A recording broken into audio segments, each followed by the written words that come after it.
नमस्कार। सोचिए, क्या घर का कोई एक कोना हमारे आर्थिक स्थिति और रिश्तों पर असर डाल सकता है? बीएनएन वास्तु की माने तो जवाब है हाँ, बिल्कुल डाल सकता है। आज हम बात करने वाले हैं घर के दक्षिण पूर्वी क्षेत्र की, जिसे हम इसका पावर सेंटर भी कह सकते हैं, और जानेंगे इसके सारे रहस्य।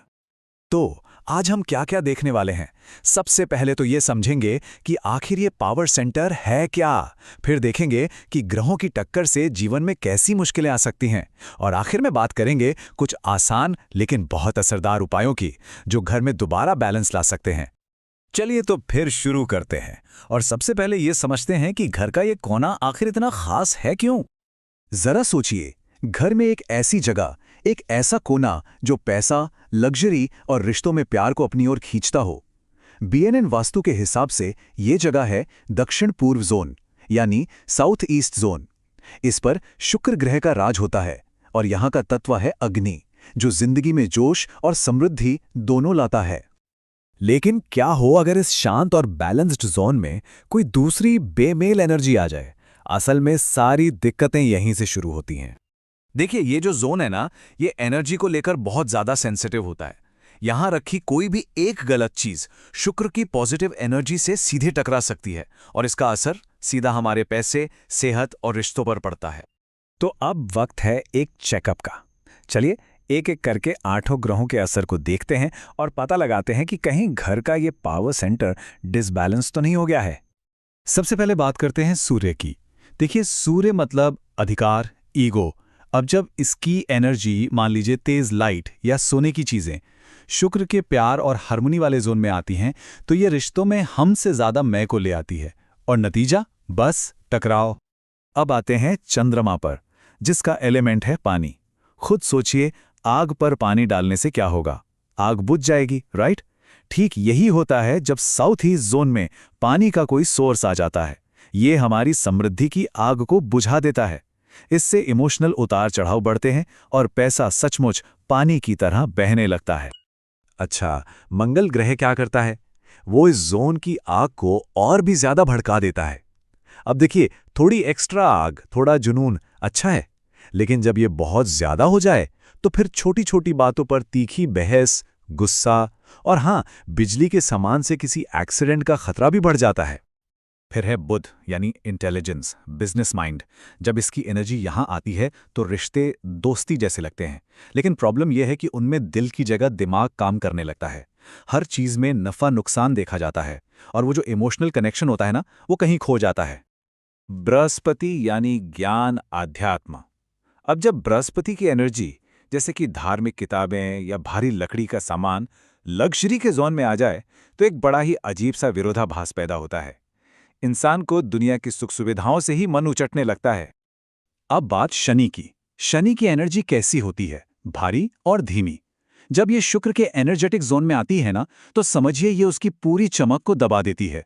इसका असर ये होता है कि जिंदगी में हर काम में देरी होने लगती है, स्ट्रगल बढ़ जाता है और हमेशा एक कमी सी महसूस होती है।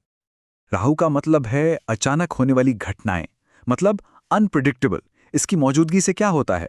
अचानक से कहीं से पैसा आ गया और फिर अचानक ही चला भी गया। रिश्तों में धोखा और एक दिमागी कंफ्यूजन की स्थिति भी यही पैदा करता है। और आखिर में है केतु, जो डिटैचमेंट यानी अलगाव का प्रतीक है। इसकी एनर्जी रिश्तों से मन हटा देती है, जिससे अचानक ब्रेकअप हो जाते हैं। और सिर्फ रिश्ते ही नहीं, पैसों के आने पर भी ये अचानक ब्रेक लगा सकता है। अच्छा, तो इतनी सारी प्रॉब्लम सुनने के बाद लग रहा होगा कि भाई अब इसका सॉल्यूशन क्या है? तो अच्छी बात यह है कि बीएनएन वास्तु में इसका एक बहुत ही सिंपल लेकिन बेहद पावरफुल उपाय बताया गया है। तो सवाल यह है कि इस पावरफुल जोन में बैलेंस वापस लाने और शुक्र की पॉजिटिव एनर्जी को फिर से जगाने की मास्टर की क्या है? जवाब छिपा है खुद शुक्र के अपने एलिमेंट में, और वो है चांदी।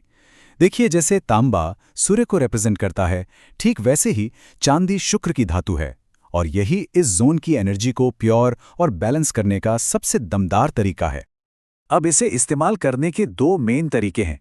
पहला, अगर जोन में कोई स्ट्रक्चरल प्रॉब्लम है, मतलब बनावट में कोई गड़बड़ है, तो उसे ठीक करने के लिए फर्श के नीचे चांदी का तार यूज होता है।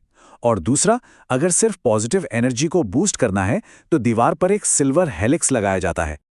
चलिए अब ये देखते हैं कि इन उपायों को साउथ ईस्ट जोन की दो सबसे कॉमन प्रॉब्लम्स को ठीक करने के लिए प्रैक्टिकली कैसे इस्तेमाल किया जा सकता है।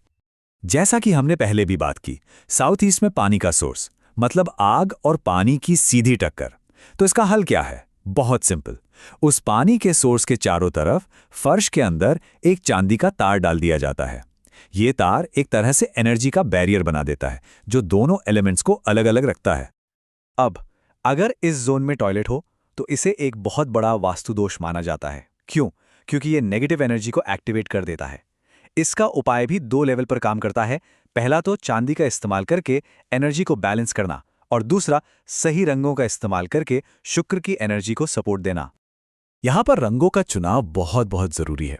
क्रीम, ऑफ वाइट, सफेद, ये जो हल्के और शांत रंग हैं, ये शुक्र की एनर्जी को सपोर्ट करते हैं। और वहीं दूसरी तरफ गहरा नीला, काला या ग्रे जैसे रंग शनि और राहु की भारी एनर्जी को खींचते हैं। तो इनसे तो बिल्कुल बचना चाहिए। तो एक बात तो साफ है, अपने घर की एनर्जी को समझना असल में अपने जीवन को बदलने की ताकत पाना है। सही उपायों के साथ एक मुश्किल भरे जोन को भी पावर, दौलत और खुशी का सेंटर बनाया जा सकता है। तो हम आपको इसी एक सवाल के साथ छोड़े जाते हैं। आपके घर का ये पावर सेंटर आपकी जिंदगी के बारे में क्या कहानी कह रहा है? एक बार अपने साउथ ईस्ट कोने पर जाकर देखिए, क्या पता जवाब ठीक सामने ही मिल जाए।